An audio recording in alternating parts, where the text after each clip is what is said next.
Welcome to HDTV. You're now rocking with your boy.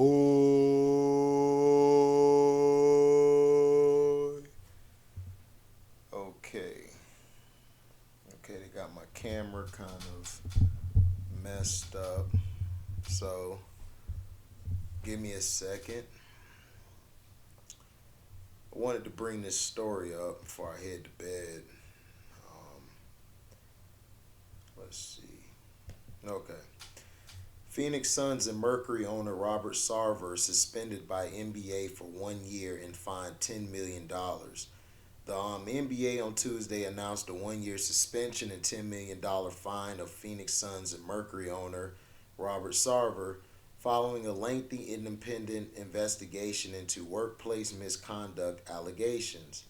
Sarver will work with the NBA to appoint an interim governor to oversee the Suns in his absence, espn's Baxter Holmes reports. The league launched an investigation into Sarver following a November 2021 article published by Holmes, whose interviews with more than 70 current and former Sun employees revealed the history of alleged racially insensitive language, misogynistic behavior, and other hostile workplace misconduct. The law firm of Wachtell, Limpton, Rosen, and Katz was commissioned to conduct the investigation, led by partners David Anders and Sarah Eddy. The investigation featured 320 interviews and the review of more than 80,000 documents and other materials, including emails, text messages, and videos. The firm's findings formulated a 43-page report that was made public in coordination with the NBA's news release.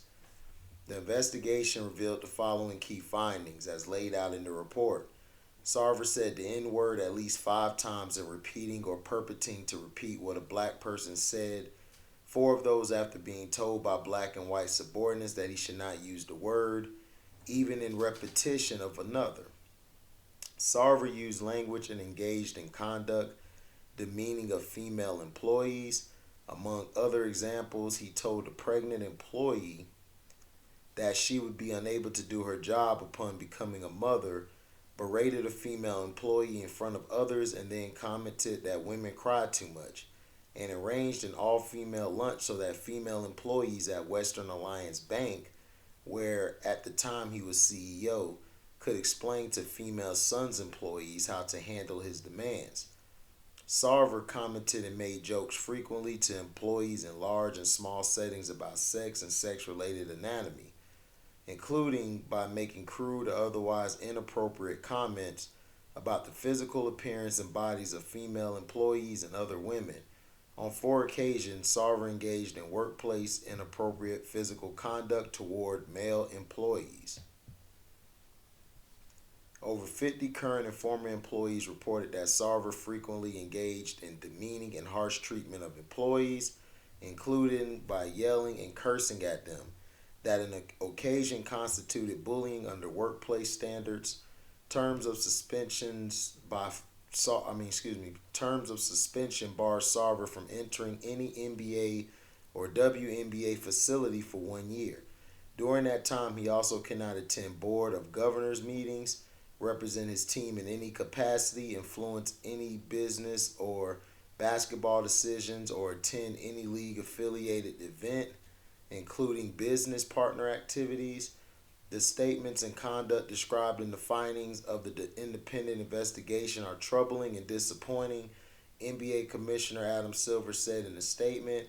We believe the outcome is the right one, taking into account all the facts, circumstances, and context brought to light by the comprehensive investigation of this 18-year period, and our commitment to upholding proper standards in NBA workplaces.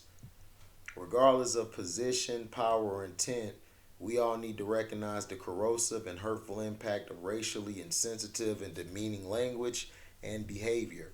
On behalf of the entire NBA, I apologize to all those impacted by the misconduct outlined in the investigators' report. We must do better.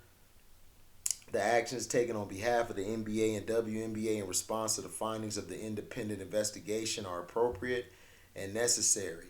We take great pride in being one of the most diverse and inclusive leagues in sports and hope that these actions will not only be used to establish a stronger workplace culture for the Sun/Mercury organization, but also shine a light on the impact that offensive language and appropriate behavior can have on employees more broadly.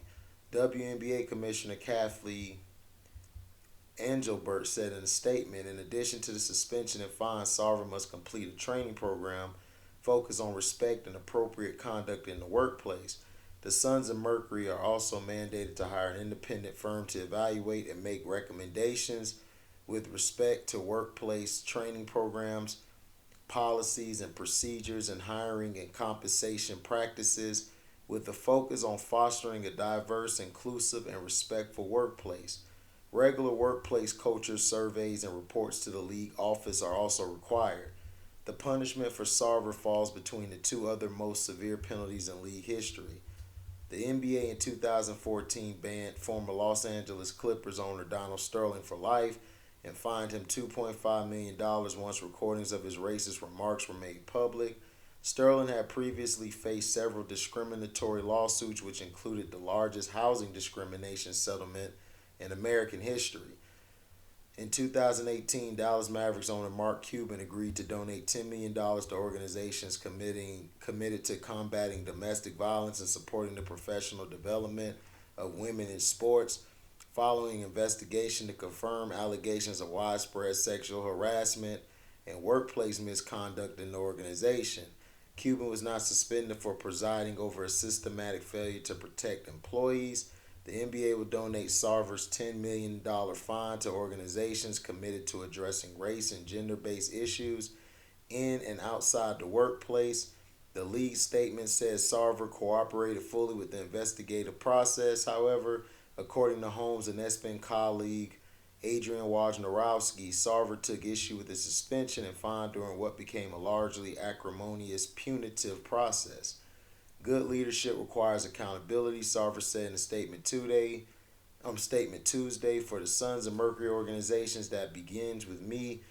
While I disagree with some of the particulars of the NBA's report, I would like to apologize for my words and actions that offended our employees. I take full responsibility for what I have done.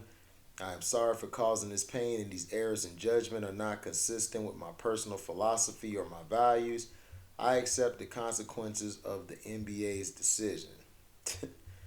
Yeah, you have no choice. Now, now, it's crazy, isn't it, that wherever Chris Paul goes, there seems to always be racism to follow him. You ever noticed that? Like, have y'all ever noticed that wherever like Chris Paul is at, it's like the owner for the New Orleans Hornets, like when he went there. Let me see if I can find it. Okay, I can't. Hold on. I think give me a second.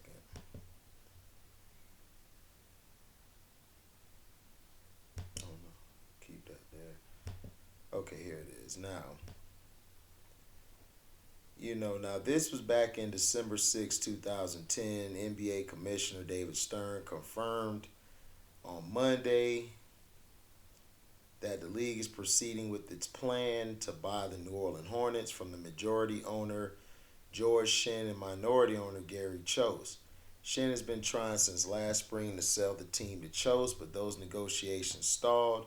George Shinn has been exceptional owner for the New Orleans, and Gary Chose has been extraordinarily supportive as a minority owner, Stern said. However, in light of the uncertain economic situation in New Orleans and Louisiana, Gary has decided not to move forward with the purchase of George's majority interest. In the absence of any viable purchaser seeking to own the Hornets in New Orleans, I recommended to the NBA Board of Governors that the best way to ensure stability and the adequate funding of the franchise would be for the league to step in and complete the transaction and assume control. Stern confirmed that the league has recruited New Orleans native Jack Sperling to be the NBA's administrator of the team until it can be sold to a more permanent owner. Sterling is a sports attorney and the vice chairman of the NHL's Minnesota Wild. The Hornets will be the first NBA team owned by the league. Stern did not say what the NBA is paying for the club, but did say the franchise has been valued in excess of $300 million. The NBA says the sale still must be approved by the NBA's Board of Governors, which will likely vote on the matter next week. Shin founded the Hornets in 1988 in Charlotte and moved them to New Orleans in 2002. After Hurricane Katrina damaged much of New Orleans, the Hornets spent 2 seasons playing in Oklahoma City from 2005 to '07. Stern said he has notified Louisiana's Governor Bobby Jindal and New Orleans Mayor Mitch Landrieu about the NBA's takeover, adding that the league will continue our dialogue with them about ways to strengthen the franchise for new ownership in New Orleans. Sperling said he's been assured the Hornets will have the necessary resources to keep the team competitive and further the team's relationship with the fans in New Orleans. The Hornets are 13-7 under new coach Monty Williams and new general manager Dale Demps, but after a surprising 11-1 start, they have lost 6 of 8 games. Hornets president Hugh Weber, will remain in his current role overseeing the day-to-day operations of the team. Our purpose and resolve will always be to build the Hornets into a championship contender, Weber said. This unprecedented twist in the Hornets' roller coaster history, beyond what it means for the franchise and its fans in New Orleans, is likely to revive league-wide curiosity about the future of point guard Chris Paul. The All-Star guard can become a free agent in the summer of 2012 and has been targeted for months by rival teams believing they could capitalize on New Orleans' unsettled ownership situation to pry him away, but the Hornets' surprising 11-1 start has just begun to hush the frenzy of speculation about their ability to keep him long-term. Yet sources with knowledge of the arrangement's specifics told espn senior NBA writer Mark Stein on Sunday that Paul will not be dealt this season unless the Hornets' current management team wants to move him, and it clearly does not. One source close to the situation added that the NBA's priority is ensuring that the Hornets remain as attractive as possible to potential buyers, which presumably means keeping Paul as the face of the franchise. So it seems like everywhere Chris Paul is at, it just seems like it's just always drama. Like it's always racism being found out.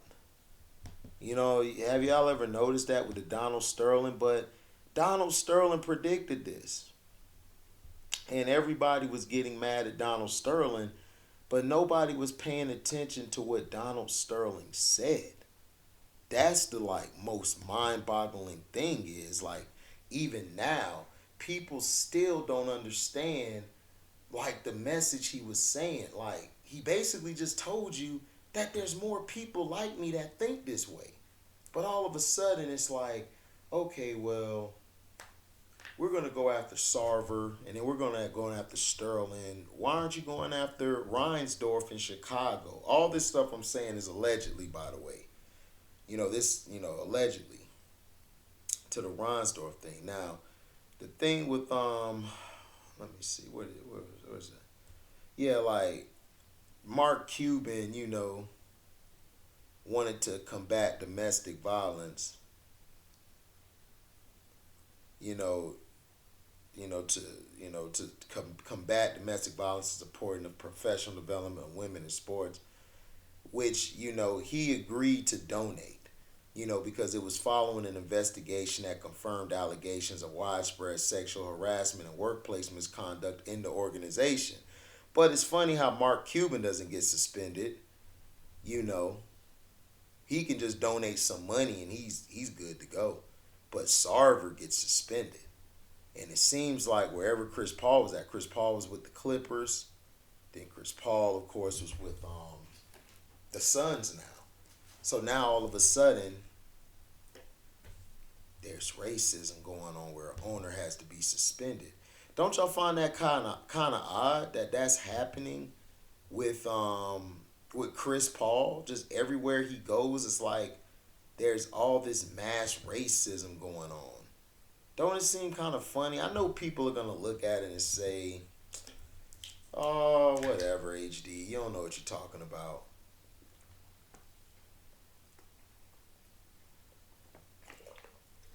It's always, I don't know what I'm talking about.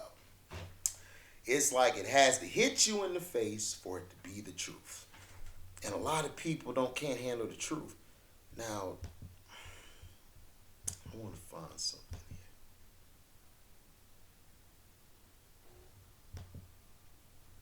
Let's see. Yeah, I'm about to go to bed. It's late. I gotta get some rest.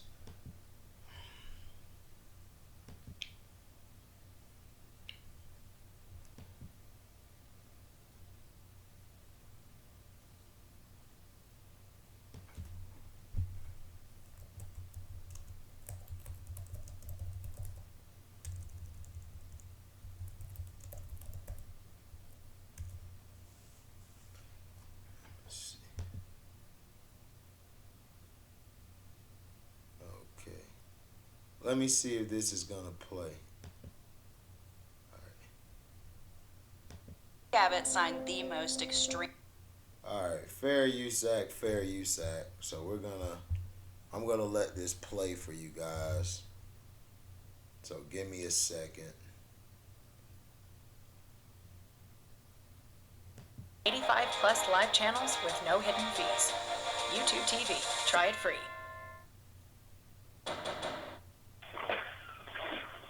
Honey, I'm sorry. I'm sorry too.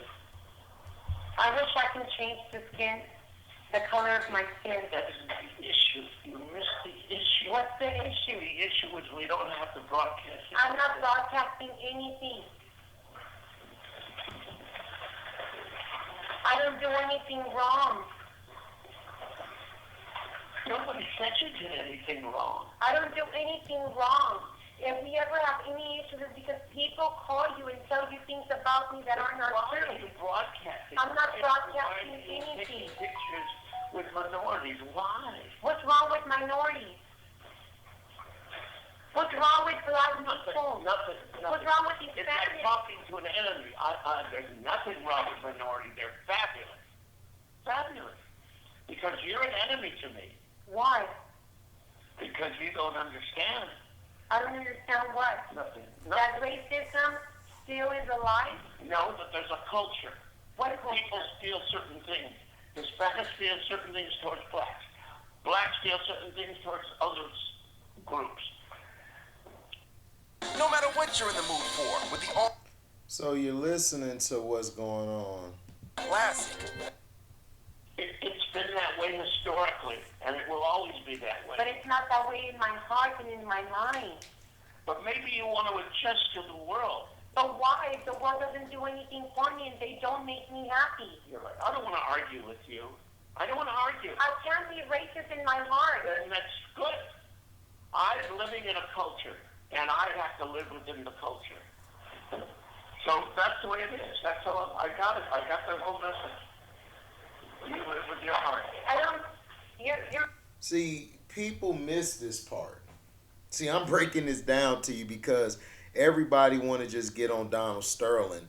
Donald Sterling is not the only racist owner. The organization, the whole structure, the NFL, MLB, NBA, and all of these guys are racist. You only got one black owner in the NBA, and he's really not black. He's just colored. He's just colored black, but he's really white. All this allegedly, by the way. But see, you guys are missing the point.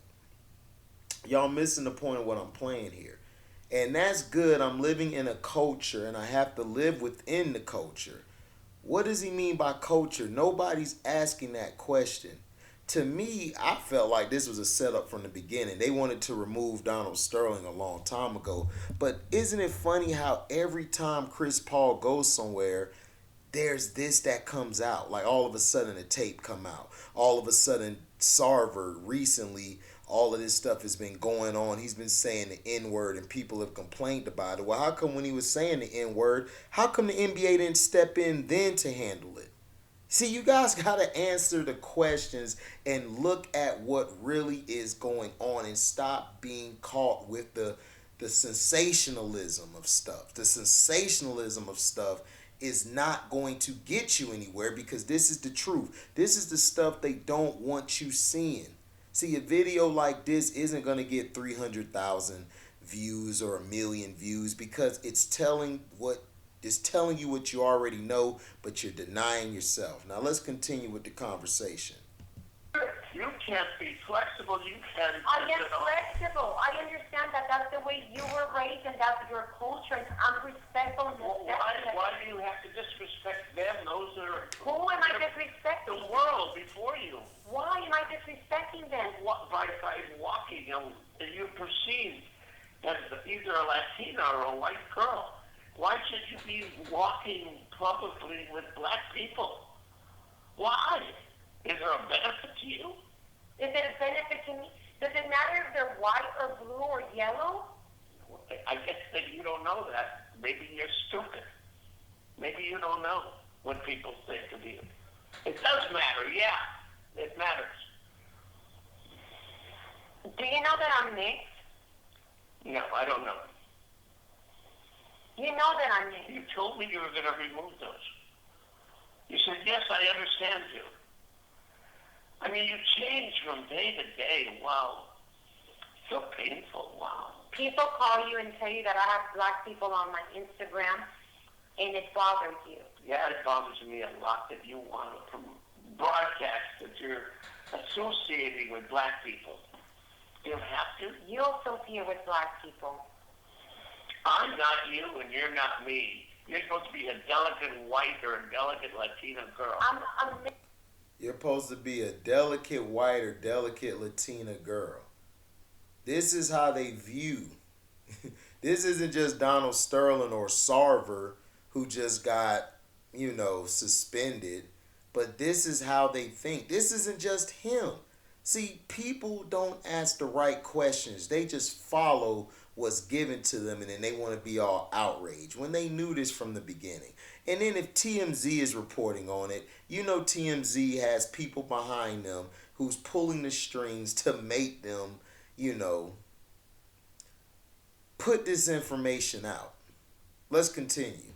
mixed girl. Okay. Well, And you're in love with me. And I'm black and Mexican, whether you like it or not, whether the world accepts it or not. And you're asking me to remove something that's part of me and in my bloodstream because the world thinks different of me and you're afraid of what they're going to think because of your upbringing. You want me to have hate towards black people?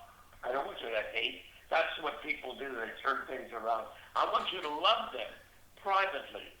In your whole life, every day you could be with them. Every single day of your life. But not in public? So why publicize it on the Instagram and why bring it to my games? Why bring the black people to the games?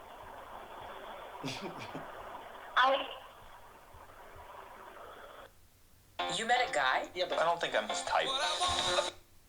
God. You're touching me. I really don't want to discuss anymore. It's over. I don't want to talk about it. I'm sorry that you feel that way. I feel that way so strongly, and it may cause our relationship to just break apart. And if it does, it does. It's better to break apart now than to break apart later. I'm sorry that you still have people around you that are full of racism and it's hate in their hearts. I'm sorry that you're still racist in your heart. I'm sorry that you live in a world that's still... How about your whole life? Every day, you could do whatever you want. You could sleep with them, you could bring them in, you could do whatever you want. The little I ask you is not to promote it on that and not to bring them to my games. I don't bring anyone to the game. Okay, then. There's nothing to argue about. I know. Okay, we got a big problem here. I really don't feel like going anywhere. I don't feel like going to Europe. I don't feel like just going to the whole thing. We gotta pay it.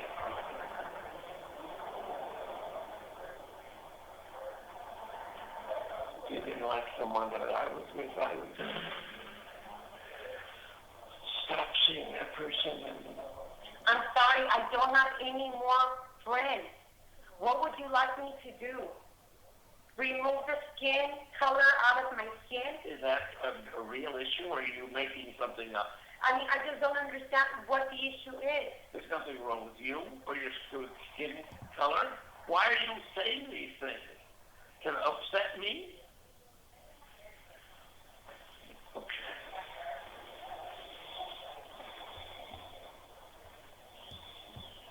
Sweetie, I'm sorry. I'm so sorry, too. We made a giant mistake, both of us. Everything you say to me is so painful. This shit is funny. No, I want you to change the color of your skin. You know how to really hurt somebody. And just instead of saying, I understand. I don't understand how you can have so much hate towards minorities. I don't have any hate. I love them. I cannot understand Why would you say that? how a person like you who's elevated, who's here, still feels above the world, and you can't even be seen with someone in which is considered of a different skin They color. can be with me all day long and all night long. I can't believe that a man who's educated, a man who's a scholar, a man Well, who's... believe it and stop talking about it. Let's finish our discussion with a period, okay? You're not making any good points. You can't believe this man. That's all I am. I'm not a good person in your eyes.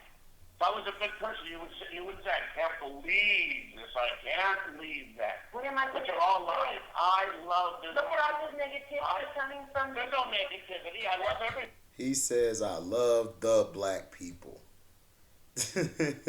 But see, I'm playing this because I want you out there who watch this to ask yourself a question. If he's saying this and all of his, what do you think his friends are doing? I'm just saying.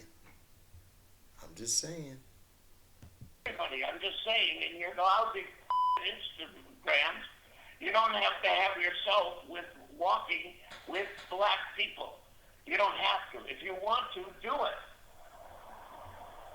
If it's white people, it's okay?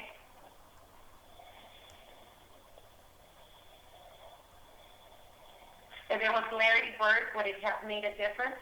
You're just a big fighter. I could see who would want to live with a woman like you. Who would want to live with a woman? All you ever wanted to do was fight.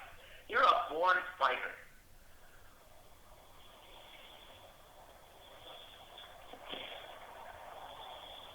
I'm sorry that you're mad.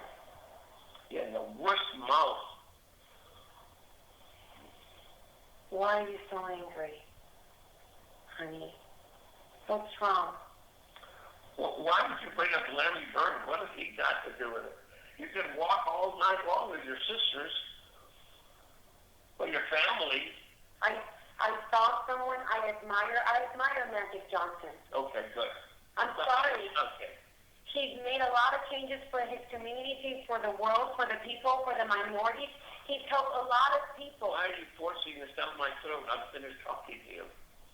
I have nothing more to say. And that's just a picture with someone I admire. Good. And he happens to be black, and I'm sorry.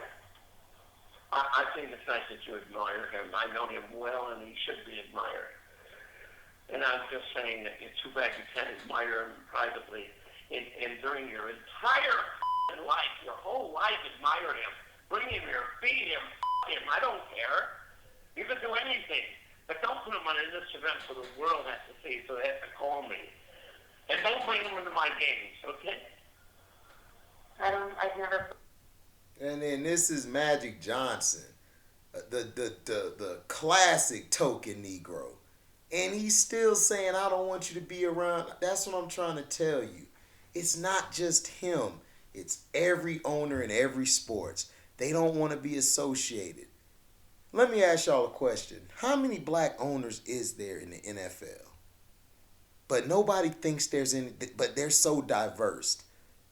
The owner for the Broncos is from the Walton family, which, of course, founded the Walmarts.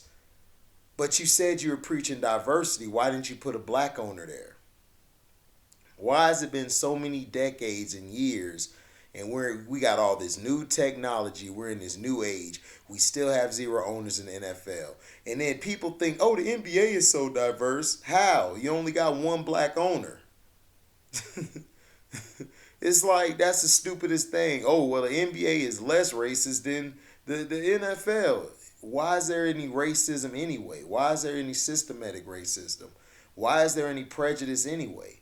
That's all I'm saying. I don't understand it. But it's funny to me how everybody brings up Sarver when Donald Sterling predicted this a long time ago. He openly said this. In the culture I live in, the culture I'm around, this is how it is. So what culture is that? boss. I don't know him personally. Please leave me alone. Please, please. I'm sorry. Is there anything that I can do to make you feel better? No, you could never make me feel better. I'm You're sorry. just a fighter and you want to fight. Hey, just So I just wanted to play all of that and stuff. So, you know.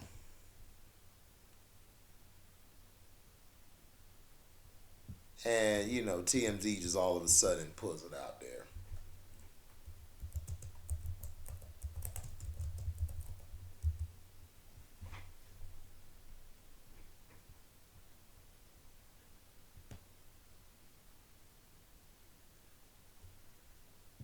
Let's see something.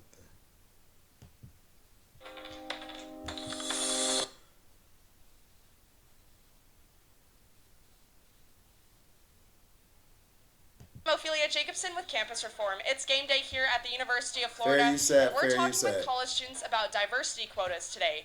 Do students support these quotas in the workplace and in the college admissions process? And will these students change their mind if we apply those same diversity quotas to the Florida Gators football team? Let's find out. Talking first about diversity just in general, do you think diversity should be a factor in hiring decisions and in college admissions processes? Yeah, absolutely. Probably they should probably have diversity quotas for like college admissions and a bunch of other things. I think they already have quotas though, but like those are definitely a good thing. absolutely. I mean, I think it's an absolute necessity. Yeah, everyone should have an equal part in anywhere, really. As a first-generation college student from a Hispanic household, it's very important. Should we develop diversity quotas for, the workplace or for college admissions? How they usually work is if a population is 35% Hispanic, then the school in that region, I guess, would also have to be 35% Hispanic in its student population to reflect the demographics of the larger community. Is that something that you would support? Yeah, I would support that. Yeah, I totally support that. Yeah. I mean that sounds pretty reasonable. Yeah, I think that makes sense to me. Yes, Sam, I think it definitely should be taken into account. Absolutely, there should be more diversity in basically every single field. So what about diversity quotas on sports teams, college sports teams? Do you guys think?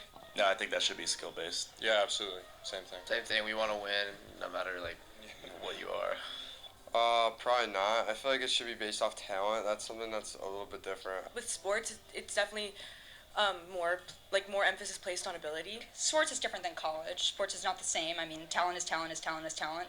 I don't think we should.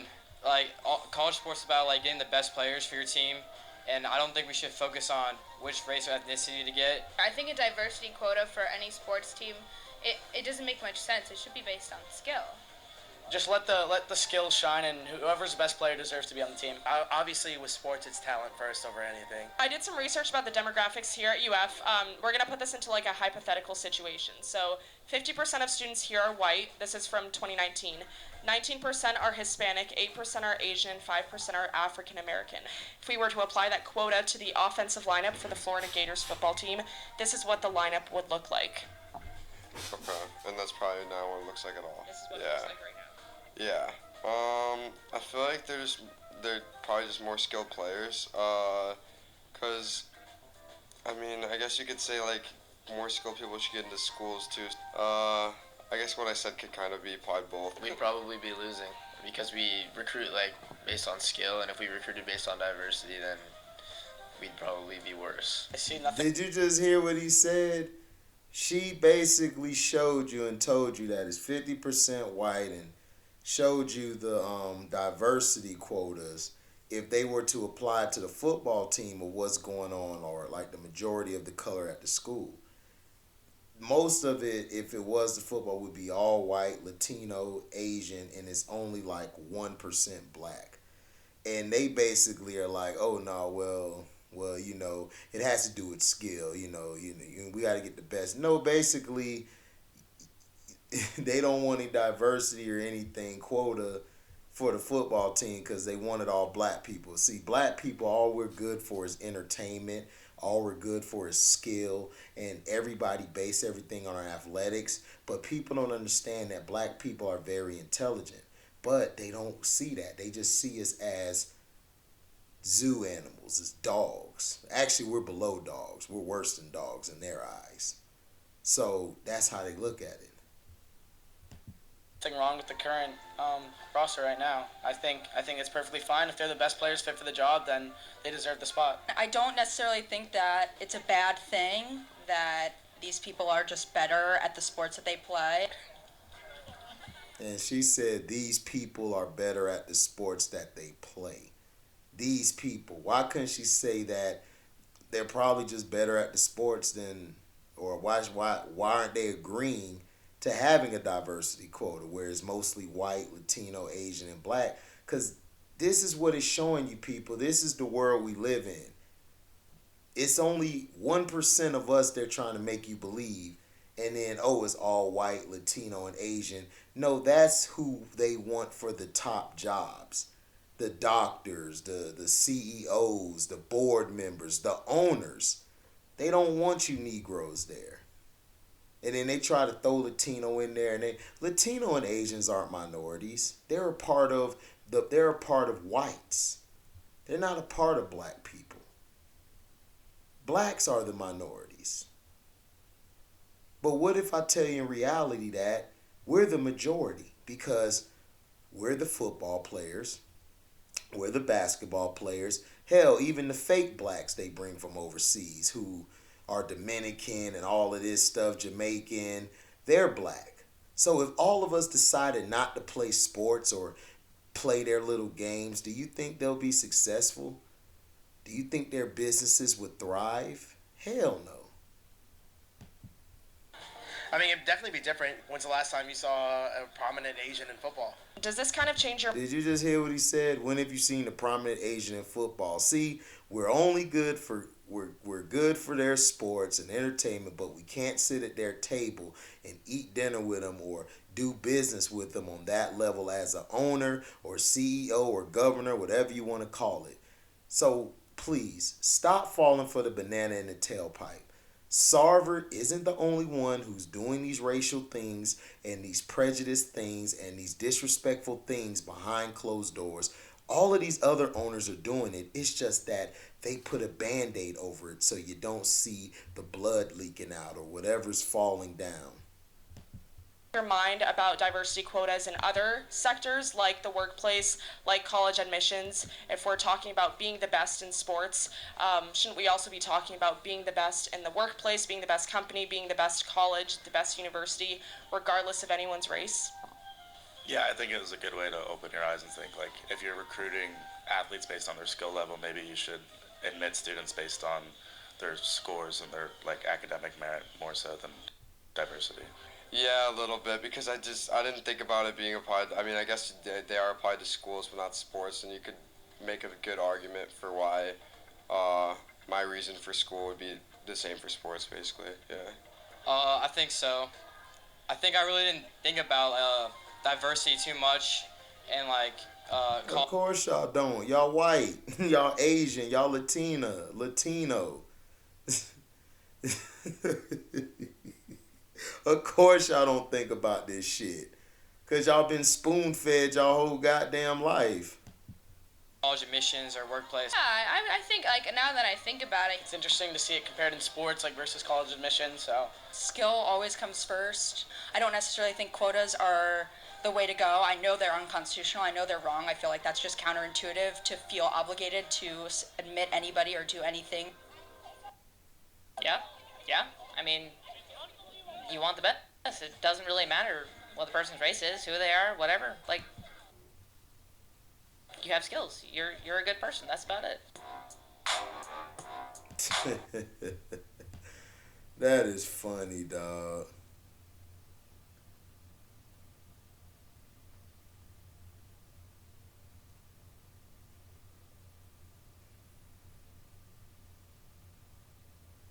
Here's a comment that I read. Here's an idea. Remove all the identifying info from applications. Assign every applicant a number, then judge the applicants by their merits. That sounds like the most fair to me. It is, Reed R. You are absolutely right. But guess what? They don't want to do that because they want to put people in place they feel comfortable around. They don't want a workplace where it's a lot of blacks there who outperform their whites. You guys got to understand, that's why they promote sports. That's why they promote music. You know, the rap and all of that stuff. That's how they call it. It's the rap. Because they don't want you to tap into what they're doing, which is basically, they don't want you to tap into their markets of making money, being CEOs, being businessmen, running oil fields and things of that nature. They don't want you to think big like that, owning land, owning your own business. That's not the right way to go for them. Because if you do that, then they're going to be left out in the cold.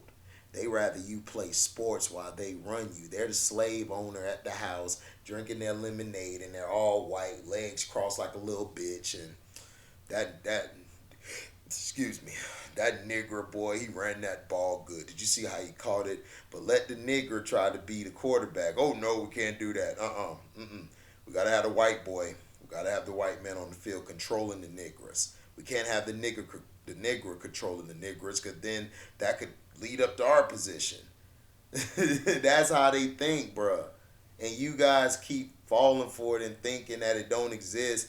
Racism and prejudice does exist. And if I see another white person come to my page talking about racism, I'm going to block your cracker ass. Okay? I'm just letting you know. I'm going to block your cracker ass. I'm going to block it. Because that's the dumbest thing I've ever heard. That's an oxymoron. But the point I'm trying to make, people, you know, I know this video is late. This is a long video. And if you stayed on, I appreciate it. But the reason I'm making this video is I'm trying to show you and take off the layers of what's going on. Sarver isn't the only one. Sarver isn't the only one who's done anything wrong. Donald Sterling isn't the only one who's done anything wrong. To me, I just think they're just fall guys. How many more people are like them? How many more people are like Robert Sarver and Donald Sterling? Huh?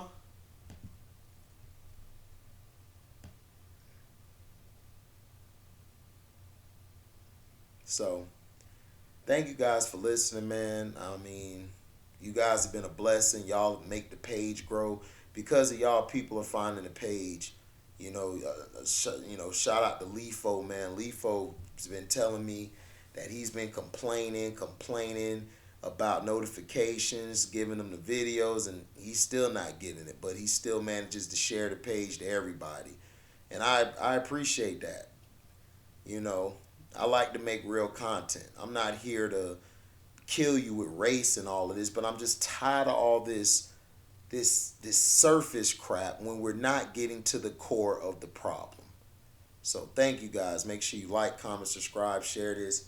Hit that notification bell to select all to receive upcoming notifications.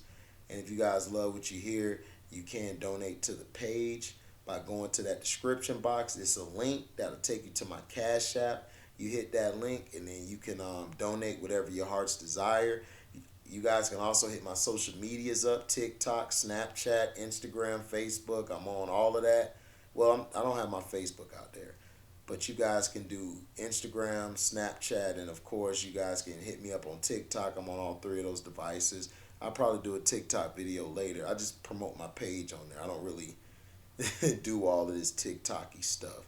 I'm not privy to that. I'll probably do something with my nieces on there, on my channel, to make it fun. You know, just to show another side of myself.